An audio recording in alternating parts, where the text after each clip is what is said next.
नमस्कार, Hindi dictation YouTube channel पर आप सभी का स्वागत है।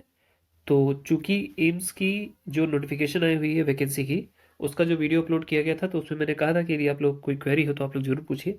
तो उसमें से गोविंद जी ने पूछा था 3,000 रुपये फीस है। तो हाँ जी, ये तो आपको बता ही दिया था और आपने नोटिफिकेशन में पढ़ लिया था। और दूसरा है दीपक जी का कमेंट। इन्होंने पूछा है क्या स्किल और सीबीटी की डेट एक है या अलग है। तो इसके लिए मैं कंफर्म कर दूं, पहले आपका जो है रिटन एग्जाम होगा ऑनलाइन सीबीटी, फिर उसके बाद स्किल के लिए डेट मिलेगी तकरीबन 2 महीना 3 महीना, इस तरीके से गैप मिल जाएगा। ठीक है, जैसा एम्स चाहेगा वैसा वो ऑर्गेनाइज कराएगा उतने गैप में। फिर उसके बाद टाइपिंग फॉन्ट पूछा था। तो पिछली बार टाइपिंग फॉन्ट पे मतलब बहुत हम लोगों ने कोशिश की मेल करके, और मेरे तमाम फ्रेंड्स भी थे उन्होंने भी फॉर्म भरा था, कुछ हिंदी के कुछ इंग्लिश के। तो ये पता चला कि भाई इंग्लिश वालों को तो फिक्स है उनको क्या टाइप करना है, हिंदी वालों की दुविधा होती है। तो उसमें बाद में इन्होंने ये बताया, जब स्किल की नोटिफिकेशन नोटिफिकेशन कह रहा हूँ, जब एडमिट कार्ड रिलीज हो गए तब उन्होंने बताया कि हम इंस्क्रिप्ट पे मंगल फॉन्ट पे कराएंगे।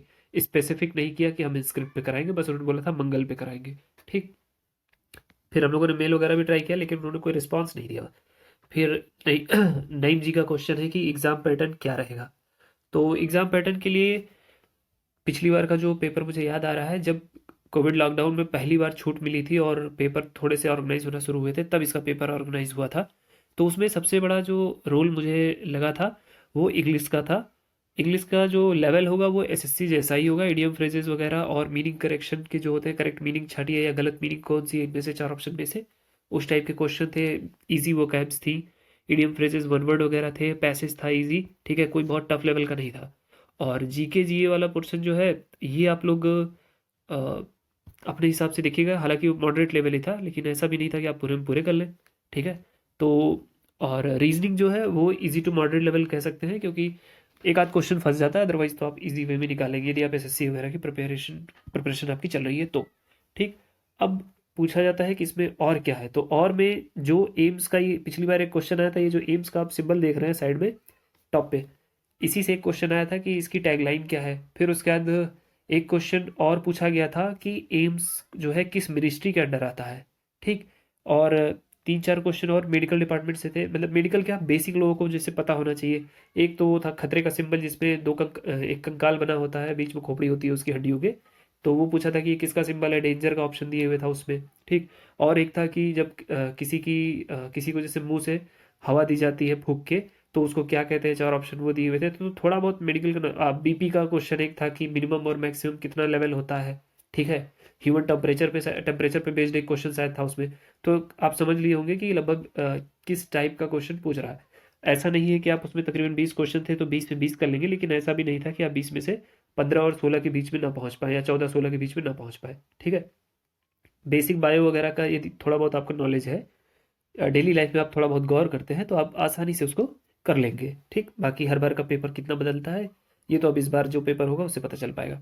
तो ये था सिलेबस, जीके जीए वाला पोर्शन, इंग्लिश का पोर्शन और रीजनिंग। ठीक है। फिर उसके बाद थोड़ा सा मेडिकल डिपार्टमेंट से संबंधित बेसिक क्वेश्चंस, जो आपको कहीं से भी मिल जाए तो थोड़ा बहुत आप देख लें।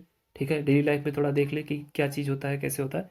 और फिर उसके बाद आते हैं अब स्किल एग्ज़ाम। तो स्किल चूंकि हिंदी और इंग्लिश दोनों लोगों का अलग अलग होता है और डेट अलग होती है, लेकिन क्या होता है कि जैसे एक शिफ्ट शाम की बच गई या दो शिफ्ट बच गई है और इंग्लिश वाले सुबह सिर्फ एक शिफ्ट में ख़त्म हो गए, तो हिंदी वालों को बुला लिया जाता है। तो पिछली बार जो मेरे साथ केस हुआ था वो ऐसा ही हुआ था कि इंग्लिश वालों की जो लास्ट शिफ्ट थी वो सुबह वाली थी उस दिन में, और हिंदी वालों की दो शिफ्ट थी, तो दोपहर और शाम वाली। तो जब हम लोग पहुंचे तो चूंकि बहुत ज़्यादा अस्त व्यस्त था माहौल वहाँ का, एम्स सेंटर पे ही मेन जो है जहाँ इनका कॉलेज है, वहीं पे बुलाया गया था हम लोगों को। और हिंदी वालों के लिए फिर वहाँ पे क्या हुआ कि सिस्टम सारे जो है फिर से सही किए गए। सही इन द सेंस कि टाइपिंग फॉन्ट वगैरह का जो प्रॉब्लम था, वहाँ जाके पता चला कि आपको जो फॉन्ट आता है आप उसी पे टाइप कर दीजिए। ठीक है। और टाइपिंग का कोई सॉफ्टवेयर नहीं है जैसे कि एसएससी के पास है। ठीक है। तो अब सॉफ्टवेयर नहीं है तो उन्होंने क्या किया था, नोटपैड खुलवाया और कुछ नहीं किया उन्होंने, बस उस पर उन्होंने कहा कि आप अपना नाम लिख दीजिए, रजिस्ट्रेशन नंबर लिख दीजिए, रोल नंबर लिख दीजिए और किस शिफ्ट में आप एग्जाम दे रहे हैं ये लिख दीजिए। और उसके बाद जो आपको भी डिक्टेशन मिलेगा आप उसको नीचे टाइप कर दीजिएगा। जैसे ही टाइप हो जाए आप उसको बताइएगा, हम प्रिंट आउट निकलवा लेंगे और फिर आप उस प्रिंट आउट पे साइन करके आप घर जा सकते हैं। टाइम की कोई बाउंडेशन नहीं है। हाँ, हालांकि फिक्स बाउंडेशन तो है ही है, कितने समय तक आप मैक्सिमम दे सकते हैं। ठीक है, उससे पहले हो जाता है तो आप जा सकते हैं।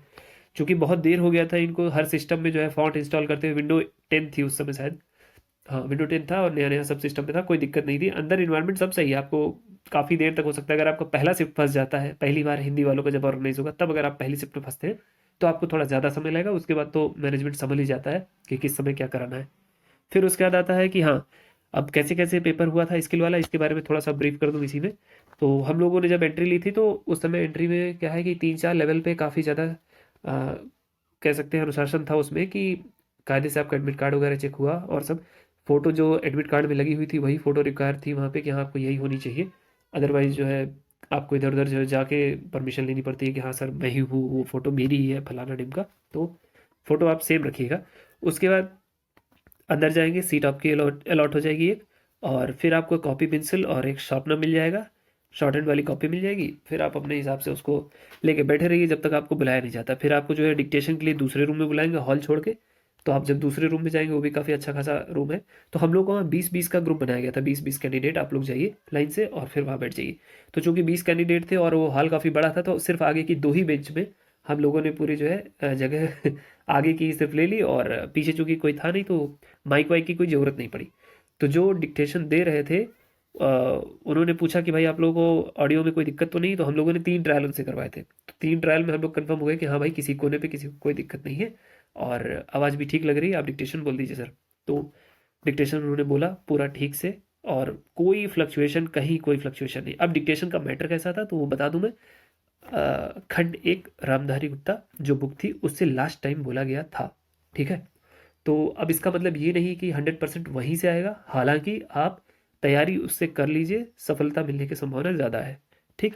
अब उन्होंने डिक्टेशन वगैरह बोल दिया, फिर उसके बाद जो है तुरंत उन्होंने कहा नहीं यहाँ आपको रीड नहीं करना। अब आप तुरंत लाइन बना के फिर से वापस अपनी लैब में पहुंचिए। तो हम लोग जब लैब में पहुंचे तो वहाँ जिसको जितना समय मिल पाया उन्होंने रीड किया, चूंकि वहाँ पर फिर वो प्रेशराइज करने लगे, तुरंत तुरंत आप लोग शुरू कीजिए, टाइपिंग शुरू कीजिए। तो हम लोगों ने फिर अपना जो है रीड कर लिया, थोड़ी देर रीड करने के बाद जब पूरा रीड हो गया तब उसके बाद जो है हम लोगों ने टाइप करना शुरू किया। जब टाइप हो गया फिर जो चाहे वो अपना बता सकता था कि हाँ सर मेरा टाइप हो गया है और प्रिंट आउट मुझे चाहिए, और जो नहीं चाहता था वो अपना पूरा टाइम यूज़ कर रहा था, ठीक है। फिर प्रिंट आउट निकल गया, आप लोग साइन करिए और उसके बाद आगे निकल जाइए, छुट्टी होगी आपकी, ठीक। अब इसमें बात आती है सिलेक्शन की। तो सिलेक्शन में जो हम लोगों को महसूस हुआ, मैं सिर्फ महसूस शब्द इस्तेमाल कर रहा हूँ, अब ये एम्स ही जानता है कि वो क्या करता है क्या नहीं करता है। यदि आप इंग्लिश शॉर्ट हैंड से हैं, ठीक है, और आपके रिटर्न में नंबर अच्छे हैं तो आप अपनी सीट श्योर मान सकते हैं। शॉर्ट हैंड एग्जाम आपका सही हुआ है, रिटर्न में आपके नंबर बहुत अच्छे आए हैं, तो आप समझ लीजिए कि वो सीट आपकी तय है। क्योंकि मुझे और साथियों को मेरे लगा ऐसा कि इंग्लिश वालों को प्रेफरेंस वहाँ दी गई, ठीक।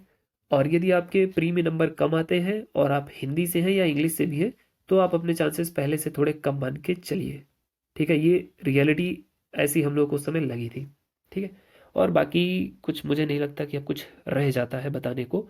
कोई अभी भी आपका सवाल है तो प्लीज़ आप बता सकते हैं कमेंट में, और उसका जवाब मैं कमेंट में दूंगा, यदि कोई बहुत जटिल विषय नहीं है जिस पे वीडियो बनाया जाए तो, ठीक। Thanks a lot.